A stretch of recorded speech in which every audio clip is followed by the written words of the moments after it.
La fonctionnalité de nœud champ de texte dans SimLab Composé permet une saisie et un affichage dynamique de texte au sein de vos expériences VR. Cette fonctionnalité améliore l'interactivité et la personnalisation, rendant l'expérience plus captivante pour les utilisateurs. Dans ce tutoriel, nous allons créer un environnement de clinique où les utilisateurs pourront saisir leur nom et leur âge. Après avoir cliqué sur Suivant, un message de bienvenue personnalisé affichera leur nom.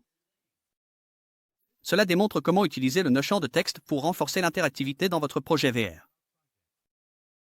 Commençons maintenant. Tout d'abord, lancez SimLab Composé et ouvrez votre projet. Ajoutez ensuite les objets ou éléments que vous souhaitez rendre interactifs.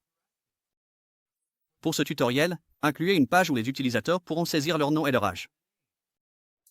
Positionnez ces éléments de manière appropriée dans votre scène. Créez ensuite deux variables de type chaîne et nommez-les nom et âge.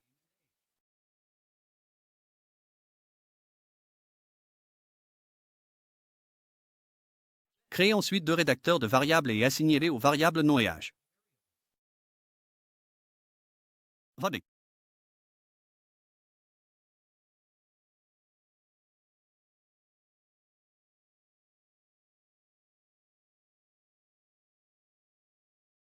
Les rédacteurs de variables modifiables en cochant la case modifiable dans les propriétés. Ces rédacteurs seront utilisés pour afficher les valeurs saisies par l'utilisateur. Ajoutez ensuite une trigger box à votre scène et réglez son alpha sur 0. Cette trigger box servira à activer la transition vers la deuxième page lorsqu'on clique dessus. Sur la deuxième page, ajoutez un rédacteur de variables et assignez-le à la variable nom. Assurez-vous que ce rédacteur de variables est défini comme non modifiable. Cela permettra d'afficher le nom de l'utilisateur sur la deuxième page sans autoriser de modifications supplémentaires. Ouvrez ensuite le Training Builder, allez dans la section événements et ajoutez un événement sans déclencheur. Associez cet événement à la trigger box que vous avez créée précédemment. Cette configuration permettra de lier la trigger box à l'action de transition vers la deuxième page. Ajoutez ensuite deux nœuds affichés masqués depuis la section réponse.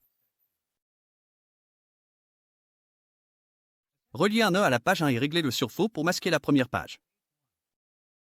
Reliez le second nœud à la page 2 et réglez-le sur vrai pour afficher la deuxième page. Cette configuration gérera la transition entre les pages lorsque la trigger box sera activée. Testons maintenant le résultat.